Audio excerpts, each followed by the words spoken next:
London, like Soylent Green, is people, but London is also buildings, and these buildings, like people, can be eaten.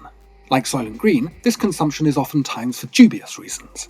What I mean to say is that buildings, good ones that hold deep and important histories, get knocked down and are lost. With their passing goes more than just stuff. In this episode of the A is for Architecture podcast, I spoke with Paul Knox, University Distinguished Professor at Virginia Tech, about his book Lost London, From Crystal Palace to Heston Airport, A History in 25 Missing Buildings, published by Yale University Press in April this year. Lost London's provocative move is to insist that ordinary buildings, a pub in Poplar, a roadhouse on a bypass, a block of council flats in Hackney, deserve the same analytical attention as a Wren church or Robert Adam terrace. As one should perhaps expect from an urban geographer like Paul, this pushes back against the exquisite art historical approach, which treats buildings as art objects and thereby frames architectural history around consecrated geniuses and great buildings. It is a seductive approach for sure, but perhaps troubling in a different way. If everything means something to someone, how can we knock down anything at all? If you'd like to and can, please support the Airs for Architecture podcast by listening in and sharing it, and by either subscribing on Patreon or making a gift via Buy Me a Coffee. Links to these, to the book, and to Paul are in the podcast description. A is for Architecture, a podcast about architecture, buildings, urban culture, and space. Hello and welcome to another episode of the A is for Architecture podcast. I'm delighted today to be talking to Paul Knox. Paul, thank you so much for taking the time to speak with me. We're going to be talking about your 2025 book, Lost London, From Crystal Palace to Heston Airport, A History in 25 Missing Buildings, which you published with Yale University Press. It's a lovely book and a very fascinating book, not an ordinary history, and we'll get to that. Paul, before we do that though, would you be so kind as to introduce yourself? Yes, thank you. Well, I guess with that introduction, the first thing I should say is I'm not a historian. I took geography at university, undergraduate, and then a PhD. And what I was interested in then and still was social inequality, and in particular, local and regional variations. I was interested in exploring social inequality beyond income, beyond economic measures. So after my PhD, I got a job at the University of Dundee. My PhD, by the way, was at Sheffield University. So I went up to Scotland and found myself saying, yes, I could teach urban geography, which was a leap of faith on my part and certainly on theirs. And so then I really became interested in urban social geography. That was my niche. Worked at Dundee for a number of years, interspersed with a couple of interesting visits to the United States. This was at a time when we were going through, the winter of discontent. The Thatcher administration was doing its thing with higher education, and I had the opportunity to teach summer school in Madison, Wisconsin one time, and the University of Oklahoma, which are very different, another time. And that, long story short, resulted in some contacts that eventually led to a full year in the United States, and that in turn led to a position at Virginia Tech, which wasn't really on my radar until I'd spent some time there. But what appealed to me turns out to be quite a good university, and had a very good College of Architecture and Urban Studies. And the appeal to me as an urban social geographer was that there was architecture, there was planning, there was construction. The whole idea of the college at the time was that it was about the built environment. And so I liked them, they liked me. I ended up moving here with my wife and young daughter, and I've been here ever since. I've retired a year ago. For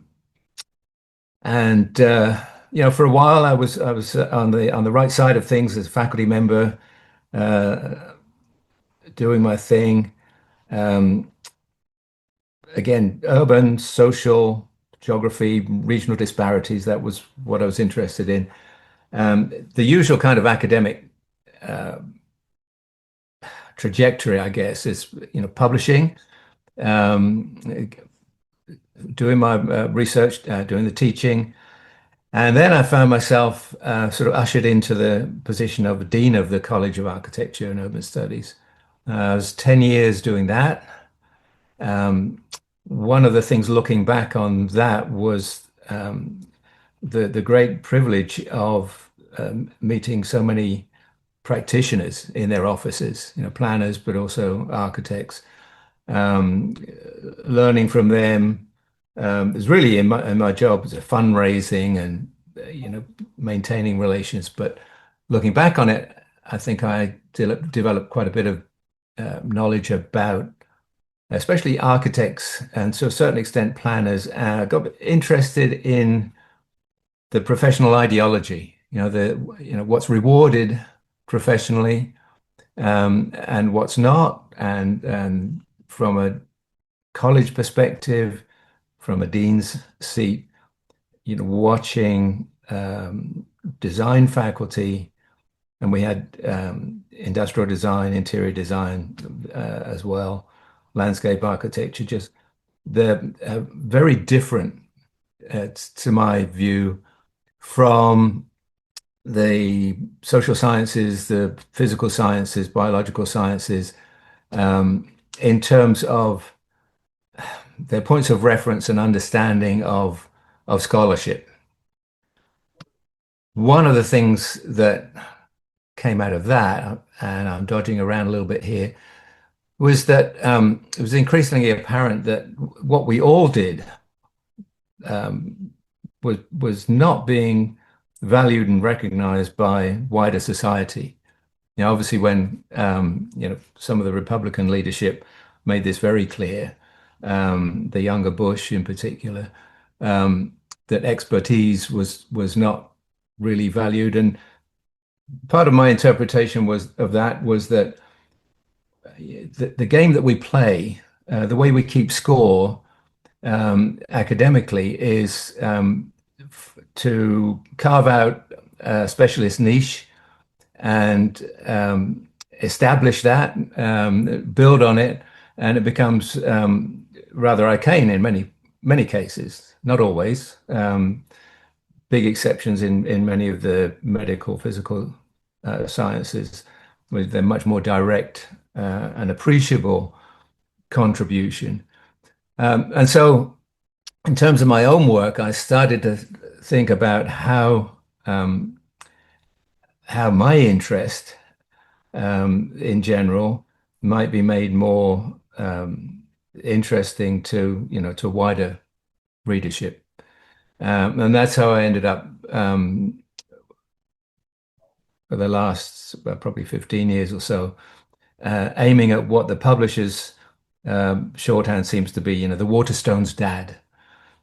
Somebody that can, see something interesting on a bookshelf, pick it up, and think, yeah, let's have a look at that. So an entirely different audience. I think my first step towards that was, and this is my first kind of engagement with any pretense at history, was to write a book about my hometown, Portsmouth. So great loyalty to the place. It's where I grew up. And I realized on my visits back to the UK that there was so much that I didn't know about. You take for granted what was classic. You look at things, but you don't really see them.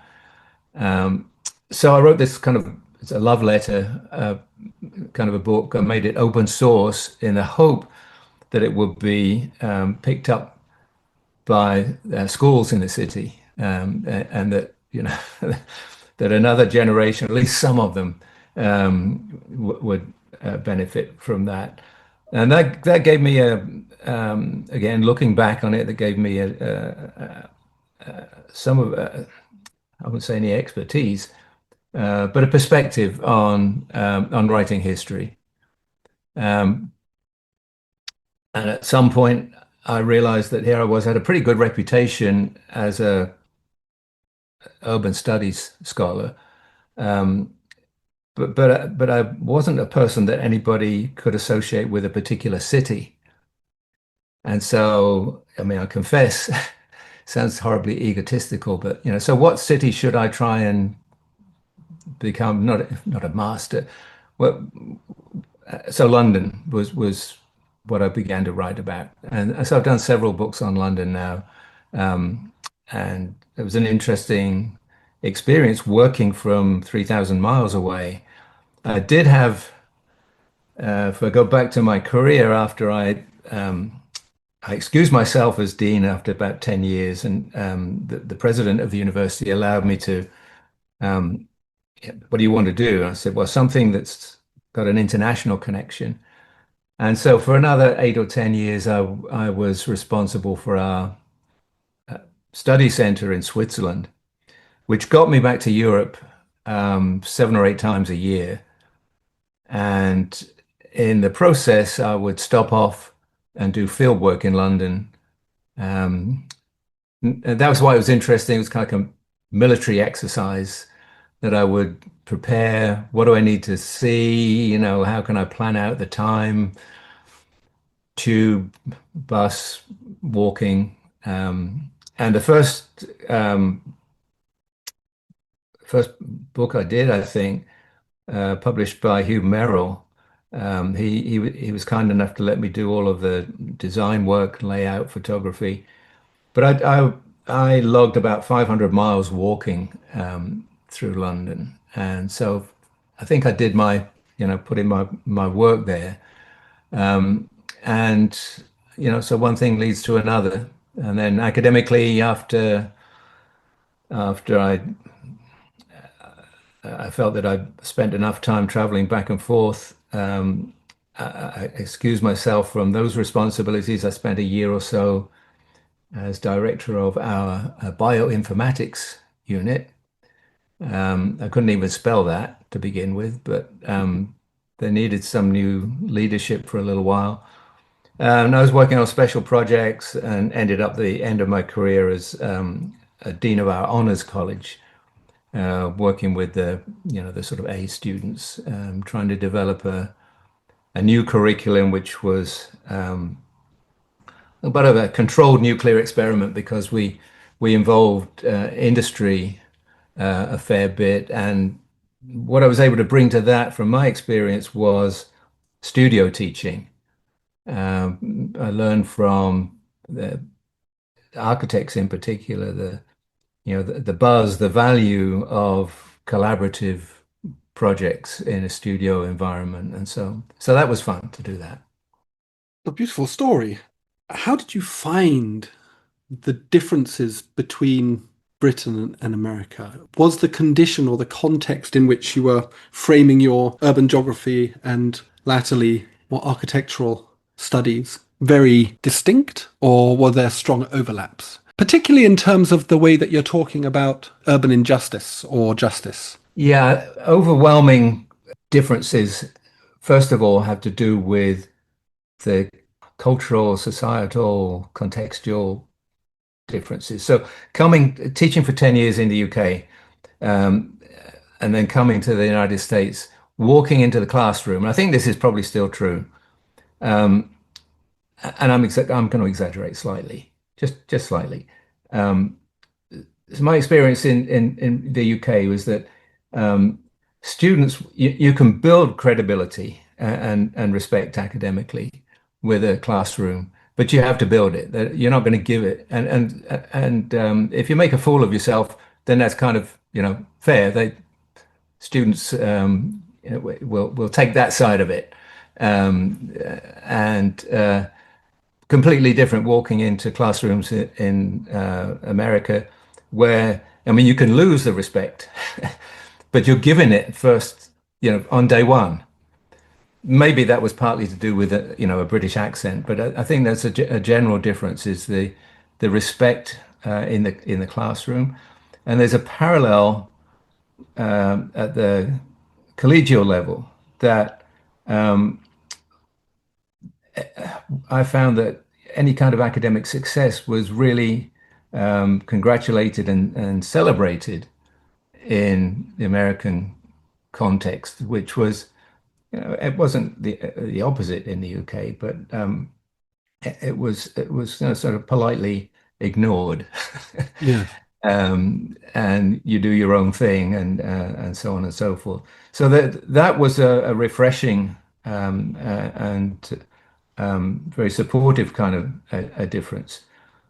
As far as your question about the differences or not with disciplinarily with architecture in particular, um, I didn't have a lot to compare it with in the UK because I was teaching basically social science. Didn't have I did teach along the road in Dundee at the what was at the time College of Art, Duncan of Jordanston. I taught a couple of courses there. I knew some of the folks there, but yeah, I didn't have a direct points of reference really. Did you find that the way that that expertise that you spoke about at the beginning, did you find that your position as a scholar within a university had significant credence within the professional world, the world of planners, town planners, architecture and design? Because here at the moment, I think there is a deep skepticism, articulated, if not realized, between the academy and quote unquote the real world, which is, I think, an absurdism and a shame. Yeah. And maybe it's accelerated now. Did you find it was a much more accommodating place where the university was seen as being a useful part of the broader cultural and political economy? Yes, I did. Very much so. If I go back to my first couple of years here, this is one of the great advantages of naivety. So Blacksburg, our campus is in Southwest Virginia. That's a couple of 100 miles away from Washington, D.C. But the college has an outpost in Old Town Alexandria um, in Washington, mostly architecture. And our dean at the time made it clear that we should do more scholarship as a College of Architecture, and we should do more funded research, and offered anyone that wants to get away from Blacksburg for a semester and teach up in our Alexandria facility, you can do that. We'll help you with travel and all the rest of it, and you can get to know the This is where I'm going with your question. You can get to know the professionals, the bureaucrats, the planners, the architecture practices in Washington. And so I did. And one of the things that I tried first of all was to talk to folks in the White House. I ended up being able to organize a conference which took place in the recently demolished part of the White House, um, which was astonishing. Reagan was president at the time, and the nearest we got to Mr. Reagan was that during a coffee break, a lot of us were standing in the corridor, and we were suddenly, literally, physically bundled back into the meeting rooms by Secret Service because the president was walking along the corridor. Um, but yeah, incredible. I mean, I was used to organizing things in the UK as efficiently and as economically as possible. And one of the things that I learned very quickly was that here, if you organize a specialized academic conference, um, and there's not much of a fee, it doesn't cost much, people seem to think, well, it's not worth going. But if you have a higher price, make it more, well, then there must be something to it. It's very market driven. But back to your question, that I think it's still true that local, regional, not so much with the current regime in Washington, but certainly still with local and regional officials and with professionals, they do value what you might be able to bring. It's very interesting. I wonder if that's because your sort of interdisciplinarity as a geographer sort of brings with it a greater measure of what people see as sort of research integrity and robustness, compared with something that perhaps has, in the UK context, has tended to wander down a rather arts-oriented, subjectivist humanities perspective, which is more difficult to sort of quantify the political, social, and economic value. Yeah, no, I think that's right. And I think both sides of the Atlantic, but I can really only speak to this. It's been a long time. But architecture is very solipsistic in both professional offices and in particular in academia. And so that can work both ways. You can be rebuffed because you're not, you're a Philistine. When I first became dean of the college, I was definitely, I think, typecast as the kind of blundering Philistine who didn't get it as far as the subjective side of the art side of architecture. But it can work the other way as well, as you say, that people sometimes do value what you might be able to bring by way of a more systematic approach, which is backed up by methodology and a certain amount of more robust theory. Whereas, in architecture, what takes the place very often is simply a manifesto or a movement, which doesn't have this kind of deeper methodological theoretical foundations. Yeah. So I found that all very interesting, coming from one side and moving into the other. Yeah. That is a very interesting thing, and I hope it changes in the UK at some point as well, because it's a fight to the bottom otherwise. Yeah. As an urban geographer, and as you say, and we'll get to your book in a second, but I think this is one way of starting to talk about it. How did you find engaging with design as an activity? The book that you've written, Lost London, whilst it is a social history, a critical social history on some level, it also deals with the idea of design. How did you transfer or mold your thinking to engage with design? And backing up from that, is there an element within sort of urban geography of design thinking in the way that you engage with the city? I think for me personally, it was osmosis. In working, day to day, but particularly when I was the dean of the college, had a nice office, and right outside that office was a big lobby where all the student work, the pin-ups and the crits and all the rest of it would happen. There's great energy, and I'd be invited in to participate in those kinds of things. Once the Philistine part of it was kind of set aside somewhat. So for me, I think it was sort of osmosis was the metaphor, sort of grafted on to my understanding of cities. And I got more and more interested in the design, taste and class, and design in that regard, and the changing attitudes towards the built environment through the eyes of the professionals, and the building sector as well, and the other actors, the great mass of public of one sort or another.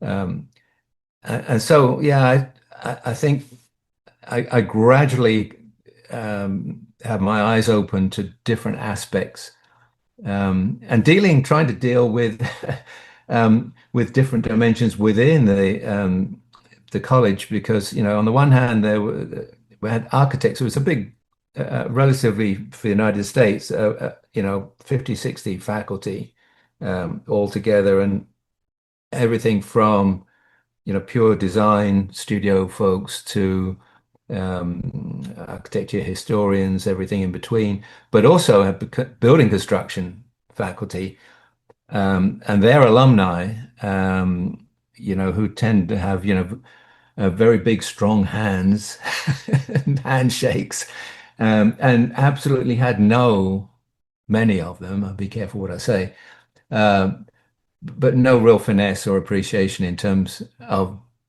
design. So working around and through all of that, I think that's how I somehow translated the interest, the value, the intrigue of design vis-a-vis urban geography and urban social geography, so the metabolism of cities and the kind of bigger picture. So I've always described myself as a bigger picture person. It's a nice way of describing oneself. Yeah. Nice to be in that position to be able to say that with any confidence. So Lost London, where does this come from? Obviously, you've already talked a little bit or mentioned just now the idea of taste, I think was the word you used, about values of urban design and architecture. And your book obviously documents, 25 examples of buildings that have been demolished in London over the last, how long is it? You start off with one being demolished in the 1990s, I think. But do you go back further than that? And yes. Why were you interested in this process of loss, this process of demolition? I can go back to one specific experience. But before I do, I think that what I've been interested in most recently is the way that individual, so I'm a big picture person, I just made the mistake of casting myself that way. But I'm interested in urbanization and found that, one way of looking at the larger issues and processes and forces in urbanization is to do it through the lens of a particular building. And so you could look at a particular hospital and tell the story about the history of healthcare, for example. But at the same time, that particular hospital has its own history, its own biography, its own interesting stories.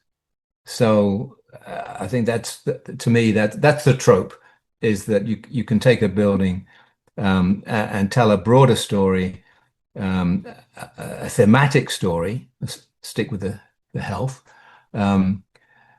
but you can also tell that broad story in relation to that particular city, in this case, London. And then you've got another layer, which is all the interesting things that may have happened to it, people that may have inhabited it or taken advantage of it. So that's where my mind has been. And on one of my trips back to the UK, I was doing some field work, and I drove over from Manchester to Sheffield, where I did my undergraduate studies and graduate work. But as an undergraduate, I stayed in a hall of residence, which was brand new building. I was on I floor. How many letters is that? But we were fairly high up. It was a slab, modern slab, and so I was shocked to get to the site and find that it had been demolished. And I think that was the worm that eventually turned, and the feeling that I had that you don't expect a new building that was part of your life to just vanish, and think of all the things that the stories and happened. It's all gone, and that eventually came around. Talking to the publishers as a framing idea. So why not just take demolished buildings of one kind or another? There are different stories about why they've disappeared, how they've disappeared, just as there are stories about how and why they were built. So you can kind of reverse the thing and then the challenge was to think, well, how can one develop an overall story of or history? Be careful. I'm not a historian, but something interesting about London's development through a couple of dozen buildings, and so different kinds of buildings that can tell the story of the city in different thematic ways. From churches, through to ordinary buildings that are not usually the subject of architectural historians, certainly, but nevertheless have, I think, arguably an interesting story and certainly a place in the history of the development of the city. So that was how it happened. It is a very interesting one. And as you say, you claim to not be a historian, but I figure a historian is someone who writes history. So maybe you're now a historian as well. I'll take it. You are what you do. Yes. You argue in the book that the loss of these buildings that you document, these 25 buildings, from the grand to the commercial, to the civic, to the domestic, from sort of named buildings all the way down to unknown, I suppose, now largely forgotten buildings and estates. The demolition of these buildings suggests that they're obsolete, but that this obsolescence is not specifically or not necessarily a physical obsolescence. It's not that they're not useful. It's not that they don't even accommodate their function appropriately or effectively, but rather there are political and social and economic reasons behind that. Can you speak to that idea a little bit? What do you mean by this? I think there are two scale levels to this. So any particular building, there can be any number of particular reasons for loss, for demolition, whether it's economic or functional obsolescence or the physical decrepitude. But there's also, and so again, they can be informative and interesting, and but at the broader level, sort of additive level, standing back, that obsolescence, to use that word, to stick with it for the moment, I tend to associate with the transitions from one political economy to another, so that there tend to be, a rash of losses, inevitably, because with the Industrial Revolution, there's a rash of losses as the built environment gets torn down and replaced with factories, warehouses, railways. Tremendous loss of fabric with the railways, and later on in the Industrial Revolution, another wave maybe with slum clearance. So the transition from one political economy to another and its own transition gives you a lens through which to look in aggregate at the way that fabric is lost and replaced. I think another interesting one, another obvious one will be the transition to the welfare state, and the modernization and planning, and as the welfare state gets underway, a kind of secondary change to the political economy with consumer society and the motor car. And so those kind of changes in aggregate. So in between, there are all kinds of individual cases which are going to be exceptions or proving the rule one way or the other. But those big changes, the change to neoliberalism, in the late 70s, would be another.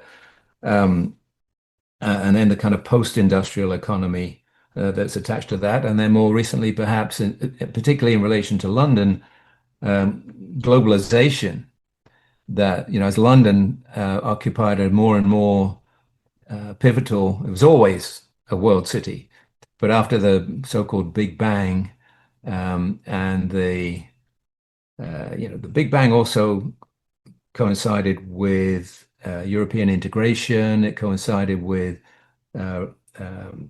the demise of the Soviet Union and the rise of the oligarchs and you know, petrodollars in the Middle East, had all conspired in London's case, and maybe a little bit beyond, but certainly in London for another sort of round of renewal and change, with all the luxury condominiums and so forth, and different sub areas, and the burrowing down of in Mayfair and other in Kensington, these huge basements, all part of that. So I think that that's the big picture thing that I've referred to that I'm interested in, but equally you take a particular example, and it may be physical obsolescence. It may simply be a developer seeing a so-called rent gap where more money can be made by tearing down and building something else. So it's all going on at once. It seems to me you call it big picture, but that still implies a sort of boundedness to what you're talking about. It's just that you've extended the boundary up. I was wondering whether it was more to do with a holistic understanding of what buildings are in relation to the culture in which they emerge. So rather than a kind of, in the traditional historiography, we've promoted genius and we've promoted the works of genius, and this seems to be the thing that defines the criteria for preservation.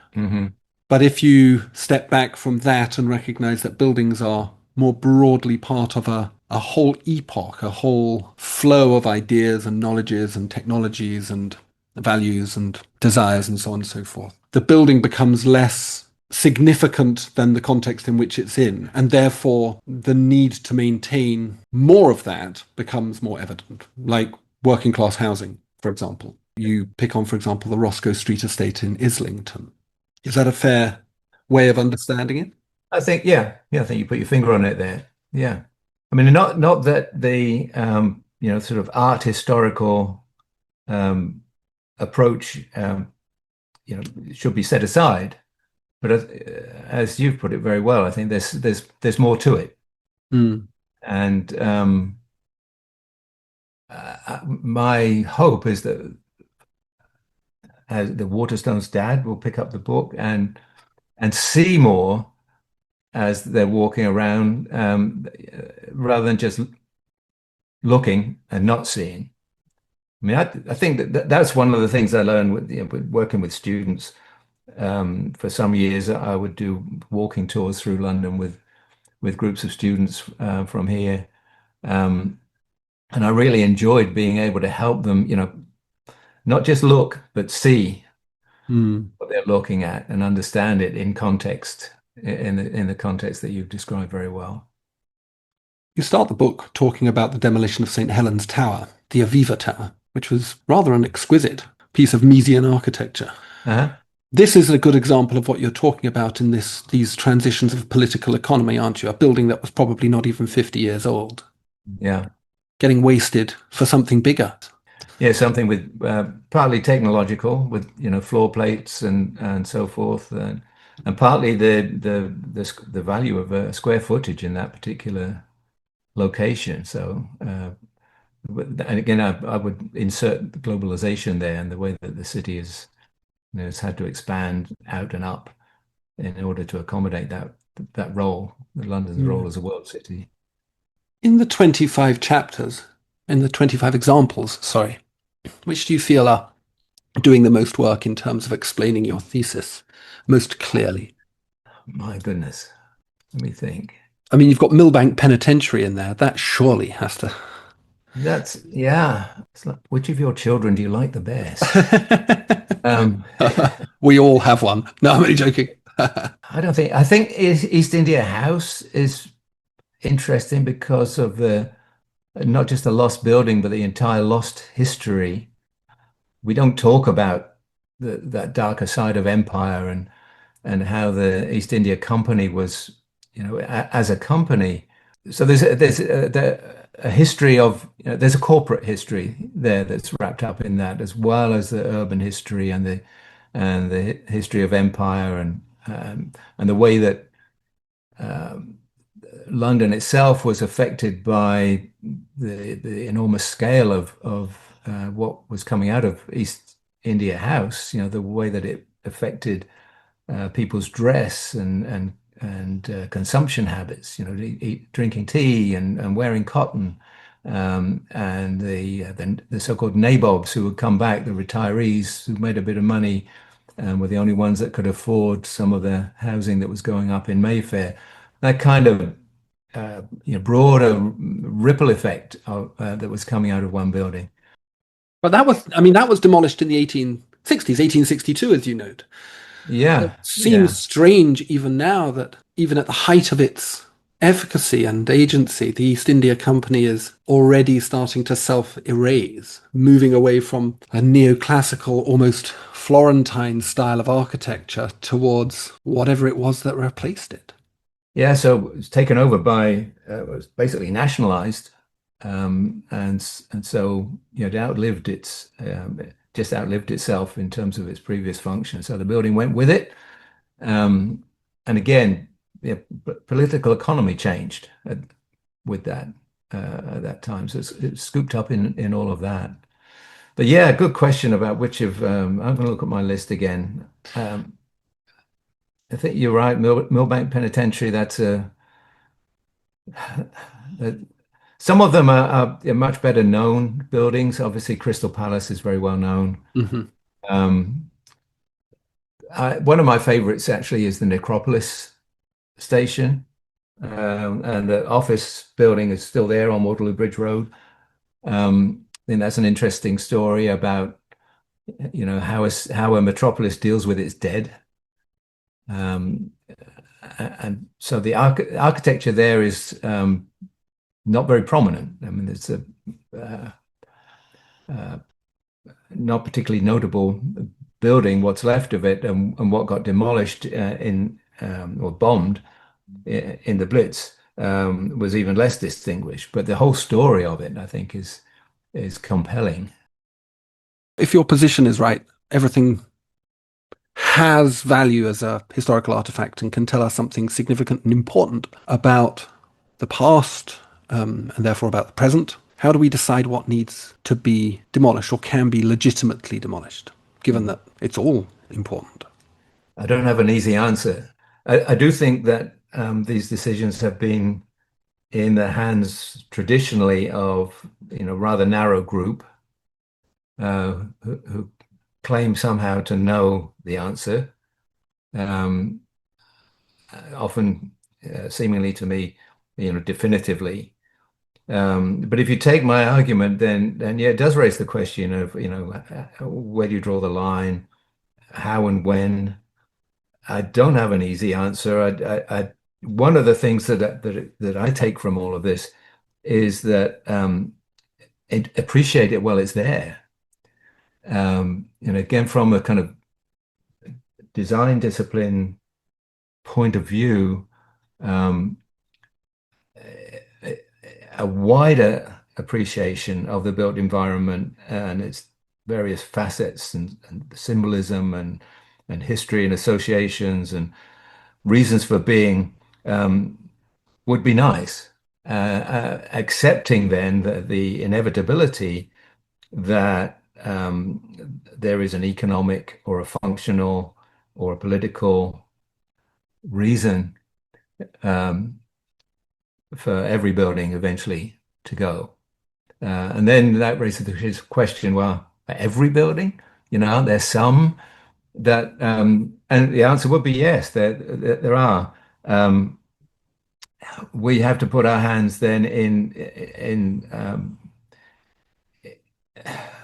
we have to put the question in the hands of a broader, if possible, a broader, more democratic base, a more informed society. And so if it's not too kind of clever sounding an argument, that the more people do appreciate the built environment and all of its nuances while it's there, the better informed we can be about the decisions from a planning or conservation point of view.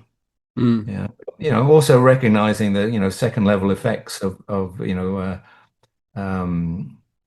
British history being co-opted, um, just like the flag can be co-opted. Mm. Um, and the different class interests and so on. I'm not very sympathetic to the kind of connoisseurial uh, view of all of this in terms of the built environment, uh, because there are plenty of examples of how that connoisseurship just changes over time, 180 degrees sometimes. But I think a better informed, more appreciative uh, Waterstone's dad um, can help, maybe. But yeah, it's not an easy question. It's not an easy question, and it comes back to this issue around power, doesn't it? Who gets to make decisions around these things? Yes. And this idea of a democratic voice in this decision making, an informed democratic voice, a true democratic voice, perhaps, is the ideal. But then you do end up with situations like Robin Hood Garden, where the residents themselves are very keen on the demolition of the building, and the experts were not keen at all. So again, this issue around why buildings get lost seems to me, according to your argument, to be about power differentials within decision making, often driven by economics and often driven by very large scale transnational and globalized corporations like the East India Company to begin with. But then you pull it back to that other level and you get average Joe and average Jane sort of actively advocating for the demolition of things that might be okay, might have value. Yeah. Again, I don't have the answer. I mean, on that specific, I do have an opinion on the Robin Hood Gardens, having visited the place before it was torn down. Now, I'd be on the side of the residents. Why? Well, it was miserable for all of it. Might have been radical on the drawing board and exciting for the design community to see something as big as that, and that fit all of the metaphors. Actually living in it was not a very pleasant experience. Now I know the Smithsons turned that back on the residents, said that, well, they should look after it a bit better, taking advantage of the welfare state, be appreciative. Um, but it wasn't designed very well to me. The spaces weren't, the living spaces and the communal spaces were not conducive to what a working class population could best use. So, and I guess from my point of view, the sort of overblown rhetoric in defense of Robin Hood Gardens simply pushes me more in on the side of the residents. I mean, I think Elaine Harwood described the round mounds of rubble that have been covered in grass in kind of elegiac terms, and the Smithsons somehow, I think it may have been the Smithsons, but one of the critics or the Smithsons themselves described the central area as being referenced to the Georgian squares in central London. I mean, it's like, come on. So yeah, but nevertheless, you're right. In the end, it's who has the power, who decides, whose voices get heard. And yeah, that's not something I have an answer. I mean, we recognize the issue, but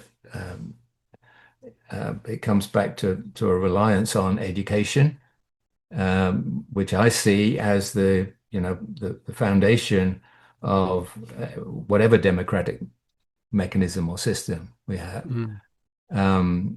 And I'll go back to that example of the love letter I wrote to Portsmouth. It's called Strong Island. And if any of your listeners want to, it's available online, open source. But yeah, part of my wishful thinking is that secondary school students with access to that can appreciate not just the history of the city a little better, but as voting citizens will have better informed decisions about planning, design issues with some of that knowledge. I'm sounding too inflated to my own ears here now, but No, I think I understand what you're saying. There seems to me in the book, I mean, the very fact of it, the idea of loss and lost London, there's a sort of lamentation at the heart of what you're talking about. And London continues to, in many situations, lamentably demolish buildings. I think you point out it's between 5,000 and 7,000 a year that get demolished in London. But you also point out in the Victorian period the vast amount of rebuilding. I mean, you point out, obviously, the Great Fire of London and the huge rebuilding that had to occur at that time, the loss of the medieval city as was, in favour of a more Renaissance city. And then in the Victorian period, as the population explodes and industry requires cheap labour, city again demolishes itself and rebuilds itself. And we, to a certain extent, don't lament that, but I think many people feel a disquiet about the way that renewal is now done in London. The erasure of parts of the built heritage. I mean, the most recent one in my mind is the construction of the London Olympic Park, which, for a running and jumping competition, demolished vast amounts of quite inner urban London. What is different now about this form of loss that we're seeing? And again, we could go back to St. Margaret's Tower. Why does it feel more problematic? I think part of the answer is going to be because of the scale, power, and reach of the principal actors, that they are international or transnational, that they're operating across boundaries with public-private partnerships, that the boundaries that before really did exist as boundaries, and now they've been merged. And what has been done is not just by larger and more powerful actors, but with that are accountable to a market that goes well beyond London. So that a lot of the regeneration, I don't know how much, but a significant fraction seems to be offered off plan to folks well beyond London and well beyond the UK in many cases. And so it's partly a question of, geography again. It's partly a question of scale. Partly, and with that comes a different set of a different kind of accountability, not in this case to London or to particular boroughs, but to something that is very hard to pin down. I think that's at least part of the answer. Yeah, that lack of voice or even possibility of voice of anybody other than international finance. Yeah, I think as you walk by a building site and such and such is coming to you. And that's the first a lot of people will know about it, is that, there's this development company or whatever's behind it. And so it's no wonder that people get upset. I think there's a positive side to that. If I think back way to the 70s and a regeneration proposal for Covent Garden upset so many people outside of the normal stratum of folks who are interested in conservation. So it broadened the constituency for conservation immediately, because it was going to affect so many working lower middle class areas, and it stopped it. Is this impulse, this conservation impulse, this desire to kind of memorialize buildings, and it fits within a contemporary obsession with memorialization, which I've done a couple of podcasts with folk around memorials, because I am very interested in the way that the public imagination has been turned, probably by the media and its government, towards almost permanent memorialization of events and peoples and things, which I find quite fascinating in itself. It's a Mm-hmm. sort of, sociologically, it's a very strange thing, and to me speaks of a lack of confidence and a profound ontological anxiety. But this conservation, this desire to conserve these things, either through the active preservation of artifacts, or in the case of your book, in the written conservation of them, the repositioning or the refinding of these things in a way to kind of not pickle them in aspect, but certainly, memorialize them in an interesting way. Is it always conservative? Is there a progressive argument for the form of conservation that seems to be implied, this retention of things and this close study of things that you describe in the book? Is there a progressive argument for it? Yeah, I think there is. Let me respond first of all in more general terms to your point about memorialization. I think a lot of what one sees across the country now has to do with, on the one hand, globalization, and the more things get standardized, the more they seem the same, the more people want to hold on to something idiosyncratic or particular to a neighborhood, a district, a city, or period. And at the same time, part of that is wrapped up in that, I think, is what the two economists, Pine and Gilmore, wrote a few years ago about what they describe as the experience economy. So it's not so much now about having things, but it's how you experience having them. So events in shopping malls, etc. And part of that experience too, I think, is not my word, but I've seen it used, museumization.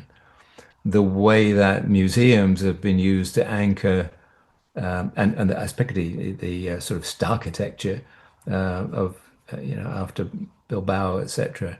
The way that they anchor cultural quarters, and the cultural quarters themselves are tied up in this experience economy. And you buy a bauble or a T-shirt or something in the museum shop as proof that you went there, part of your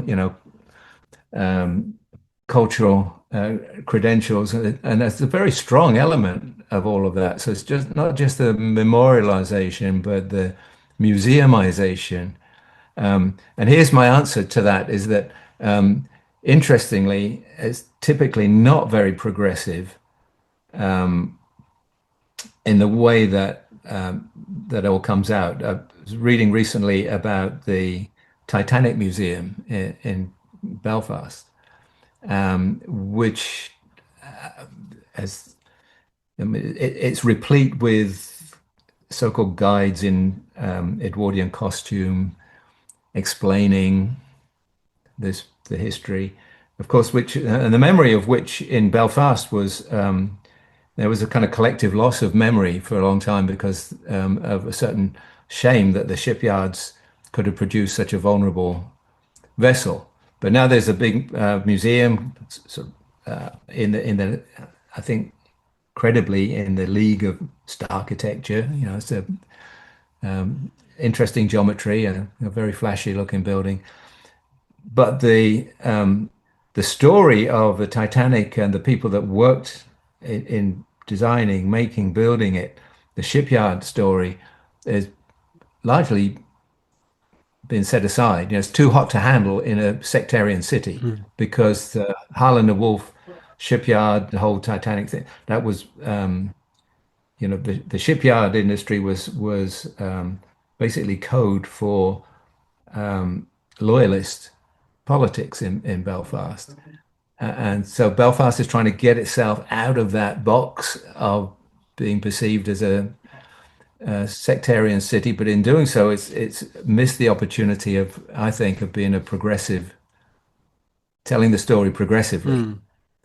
It's more about the what a big ship and what a big tragedy, and yeah, of course, I'm doing rough justice to it here, but I think that's one example where that memorialization could be more progressive. If it was if it had a broader scope. But of course, it doesn't appeal to the people that are going to show up because they've seen the Titanic movie or whatever. That's what sprang to mind. Yeah, yeah. So it's a challenge to do it in a way that that you can do this well and do it in a progressive way, because that could equally turn out to be heavy-handed, I think. But I think it's possible. London's a strange city, and I live 70 miles away from it and visit it very seldom and find it a peculiar place. And I've been thinking recently about it as the center of the British Empire and how a city and a people of a city manufacture something like that. Where I live, there is this subset of people that they call DFLs, which means down from London. Yeah. And the DFLs come down and buy up the cheap houses and do them up very nicely. And it feels very colonial. We call it gentrification, but it feels very colonial. And I find that kind of fascinating in itself, that perhaps colonialism is the animal natural to London. Mm-hmm. It's what it does. Yeah. It's what it does. And it did it for a period of time across the globe, and now it does it internally. I don't know if that's a rather controversial point, but I guess what's happening in London with this constant renewal, and it seems to have accelerated since they've had mayors, each of whom wants to make some kind of indelible mark on the city, much like La Défense in Paris, or build the biggest building, erect the biggest building. Seems to be a bit of a fetish. But is this book that you've written, is it in a way a plea for a more sensitive approach to London's existing fabric? And if it is, and if it's taken seriously, what might it indicate as a better way of doing things? I think it is in that spirit. I mean, I didn't conceive it explicitly that way, but it is in that spirit as a better way of doing things. I'm going to fall back on what I said before, I think, about doing a small bit to try and engender a more understanding, sympathy, and knowledge of the city as something more than this behemoth that is throwing its weight around, not just in Kent or Essex, but the whole of the United Kingdom and beyond. Because at another level, there are those millions of people that are that whose weight is not being thrown around, who are part of this kind of miracle of a city of the size of London, not just London in this respect, but how would one ever design and organize the day-to-day continuity of something as complex and multi-layered and difficult as London? Mm. So I take your point about the nature of the beast. Mm. It's become that way. It was the center of empire, and the whole mindset that went with it, the institutions that came with that, and so forth. And there is a I mean, even though I grew up only 70 miles from London, 72 actually, I think seem to remember. There is culturally something that's so powerful about London. But beneath that, there are all of these, you would say ordinary lives, perhaps, or one would say ordinary lives, in myriad ways that are not part of this empire, not part of this empire-mindedness, not part of this we're the metropolis and you're not. That is fascinating.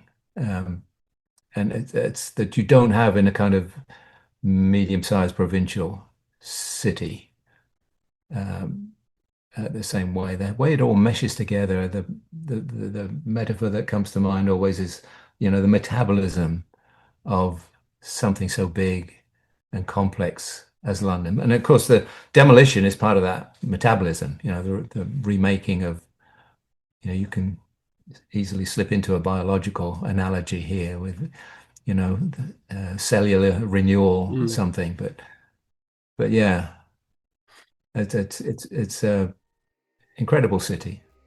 It's an incredible city indeed. Paul, that's a good point to finish on. Thank you so very much. Thank you, my privilege. My wishes now come homeward, their gallopings in vain. Logic and lust are quiet, and again it starts to rain. Falling asleep I listen to the falling London rain. That's Louis MacNeice going almost full Louis MacNeice in a bit of his poem London Rain. But does it really mean anything, Louis? Thank you to Paul for the conversation. Thanks to Catherine Powell at Yale University Press for the book and intro. Please see the podcast description for links to the book, to Paul on Grokipedia for goodness sake, and to podcast subscription options. And thanks for listening.